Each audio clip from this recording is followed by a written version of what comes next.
Can one simple pizza bite rewire your mind? No kidding, it did. If I hadn't ordered that pizza, I wouldn't be here telling you how that one stupid bite changed me forever.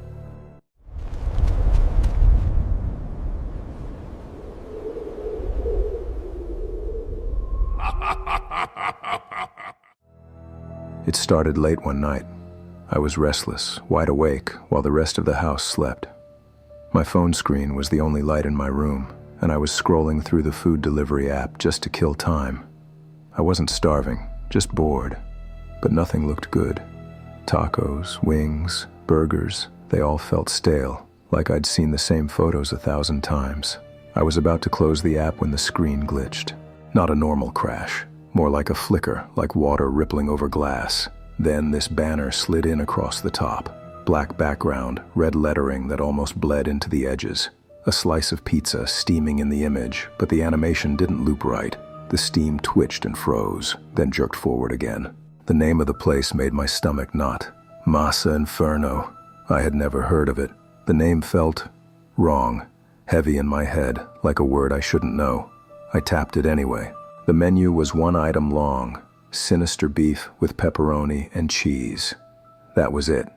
No other options.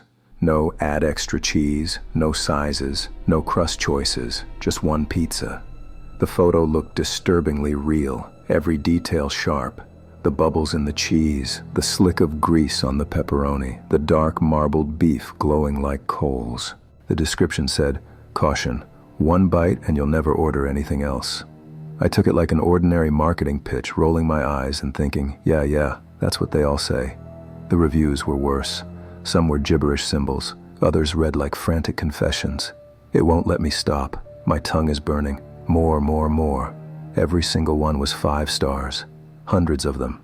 The total froze me. 666. I muttered, okay, that's sketchy, but my thumb still hovered. Some part of me was like, come on, it's just pizza, not a Ouija board. I should have laughed, but the order button pulsed faintly, like a heartbeat. My chest thumped back in sync with it. I pressed it. 15 minutes later, my doorbell rang. The house was dead quiet. I crept downstairs, heart pounding. The front light buzzed faintly when I opened the door. The delivery guy stood there, already staring at me. He looked wrong. Gaunt cheeks, skin pale and grayish under the porch light, his uniform like something out of a thrift store. His cap shadowed his eyes, but when he smiled, my stomach turned. It was stretched too wide, thin lips pulled tight like his face wasn't built for smiling. Late night craving? His voice wasn't one voice. It had layers, like a recording of multiple people speaking in unison. I froze, then thought, okay, maybe he just smokes a ton or something? I didn't answer, just grabbed the box.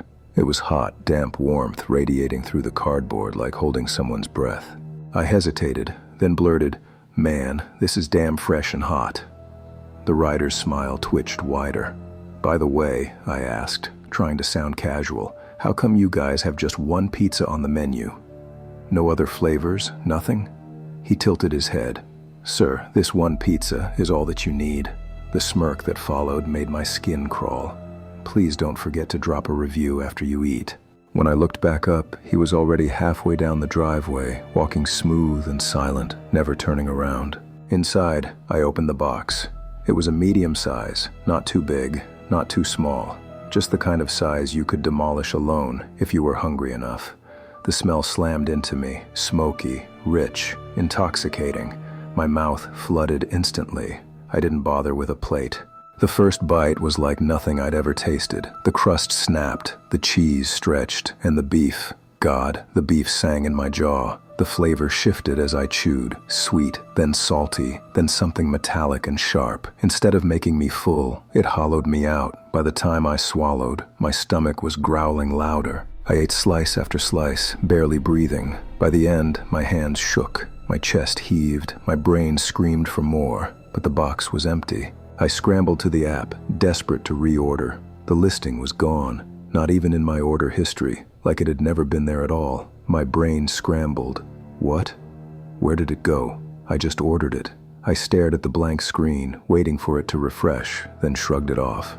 Probably an app glitch or something. it'll update soon. But little did I know, that was just the start, the first crack in a string of horrible nights waiting for me. The next morning, I tried to shake it off. Sat down for breakfast, toast, eggs, orange juice. But the food was flavorless, like chewing wet paper.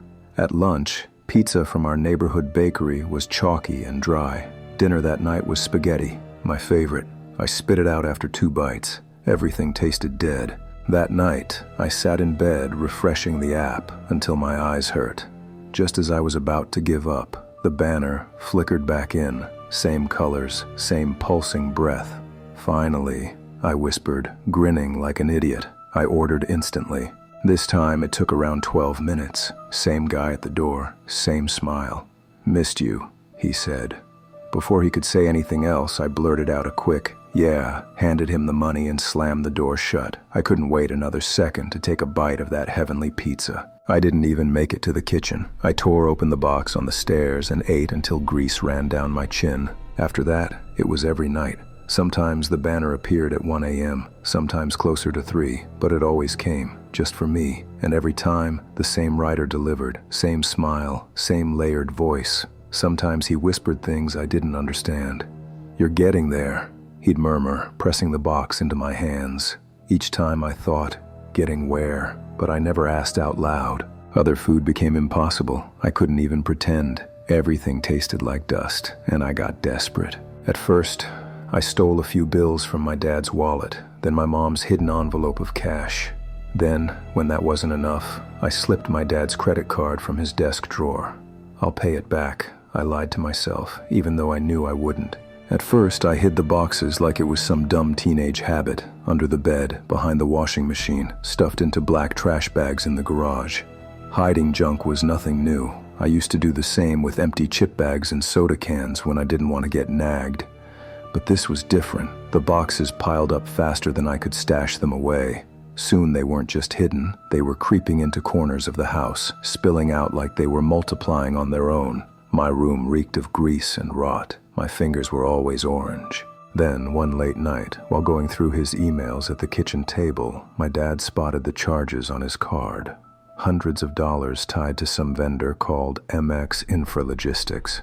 He thought it was fraud at first. He had shown my mom the charges he'd spotted in the credit card bill as well, and they were both already tense when the real breaking point came. That same night, they caught me because my dad had stepped out for a glass of water and noticed the kitchen light still on, the smell of pizza thick in the air. He froze after he saw me crouched on the floor, tearing into the pizza like some wild animal. Clueless and shaken, he called out for my mom. They both stood there in the doorway looking at me in utter despair. When Dad finally reached for the box, I snarled and lunged, screaming, "Don't touch it!" My voice didn't even sound like me. The look in their eyes burned worse than shame. They weren't angry. They were afraid. My mom's voice shook as she whispered, "Andrew, what's happening to you?" My dad forced the box from my hands while I screamed and thrashed, trying to claw it back. He dragged me down the hall, my nails raking against the floor, until he shoved me into my room and locked the door. I pounded, shouting, raging at them through the wood, the craving burning holes in my chest. They were shaken to the core.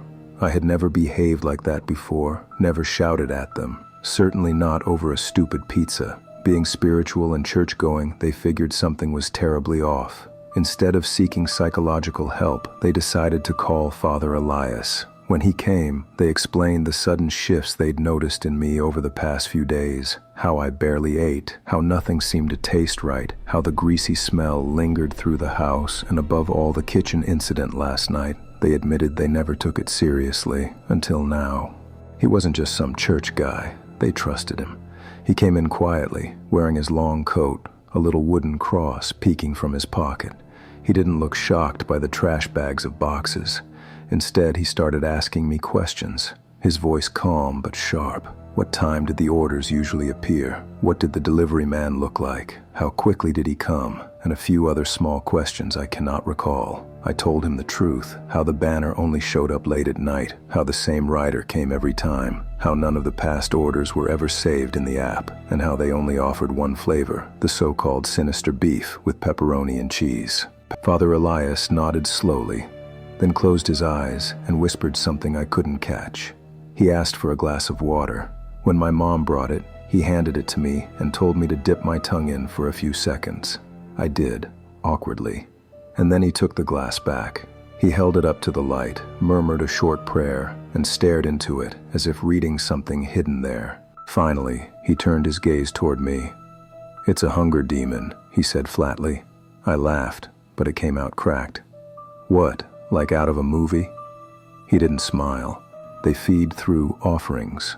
In the past, it was cursed feasts, sacrificial crops. Now it's technology, ghost kitchens, glitches in the algorithm. They manifest one flavor, always the same, so the host can recognize it instantly. They ride your appetite until you waste away." "Why me?" I croaked. His gaze was steady. "Because you opened the door," he said softly. Then he leaned closer. "You fell into its trap. It lured you. Didn't you feel it pushing on you when you pressed that order button the first time? That sudden pull, that spark of curiosity you couldn't shake? The more attention you gave it, the stronger it grew. And once you let it in, it began to control you." I thought, great, so it's my fault for being hungry at midnight. He told my parents the only way to break it. "Let him order one more. Don't stop him, but before he eats, he must drink this." He lifted the same glass of water I had dipped my tongue into earlier, still holding it carefully, as though it carried some hidden weight. He whispered another prayer over it and handed it to my parents. "Just before he takes a bite, let him sip this water. It will sour the demon's taste. It won't tolerate the offering. 3 days of bitterness, then the bond will be gone."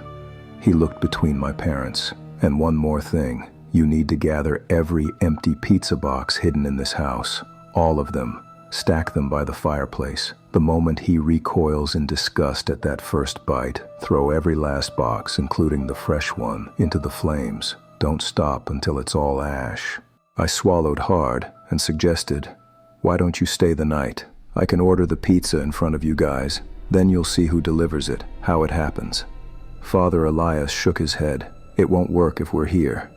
You won't even see the banner appear. The demon only reveals itself when you're isolated." He turned to my mom, his tone firm. "Make sure he takes a few sips of that water before he orders. In fact, have him drink it right in front of you. Just to be certain, since none of us can be around when he orders, it's safest if he drinks it while you're still there." That same night, about 10 or 15 minutes before I even touched the app, my mom stood in the kitchen with me and made me drink from the glass. Her eyes never left mine as I swallowed, metallic and cold, and only then did she nod, kiss my forehead, and quietly retreat upstairs. That night, the banner appeared at 2:41 a.m., I ordered. When the rider arrived, he didn't smile this time. He just stared, eyes burning holes through me. His hands shook as he handed me the box. I sat at the kitchen table. My parents stood just beyond the doorway, silent. I bit into the slice and gagged. It was rancid. The cheese snapped like tendon. The sauce was iron and rot. The beef tasted like ash and blood. I spit it out, choking. The slice hit the floor. Before I could grab the box again, my dad came up from behind, yanked the fresh box from my hands, and scooped up the rest of the piles they'd dragged out of hiding. He hurled them all together into the fireplace. My mom struck the match, and the flames roared. And in the smoke, I swear I heard it. A scream, faint but real, not human. The shadows twisted, folding in on themselves before vanishing. It took a good 10 to 15 minutes for the whole pile to burn down into ash. Or should I say, for the demon to finally die. The greasy smoke clung to the walls, and the smell hung thick in the air, like the house itself was purging something foul. That night, shaken and hollow, I didn't sleep in my room. I stayed with my parents, curled up on the edge of their bed while they whispered prayers in the dark. For the first time in weeks, the house felt still, though none of us dared to close our eyes for long. For 3 days, everything tasted bitter. Even water made me gag. I thought I'd starve, but slowly it faded, the grip loosened. On the 4th day, I opened the app around the same time at night. No banner, no restaurant, no sinister beef, just silence. Life returned. Sort of. I forced down cereal, sandwiches, fruit, pretending to like them while my parents watched me like hawks. It took time before my taste buds felt like they belonged to me again. Even though it has been more than 6 years now, sometimes Late at night, I still wake up at 2 a.m. sharp. My stomach is hollow, not hungry exactly, more like something's missing. And in the dark, I swear I can almost taste it. Not food, a memory. As if the hunger is still there, waiting for me to answer again. And boy, do pizzas make me question every time. Who's eating who?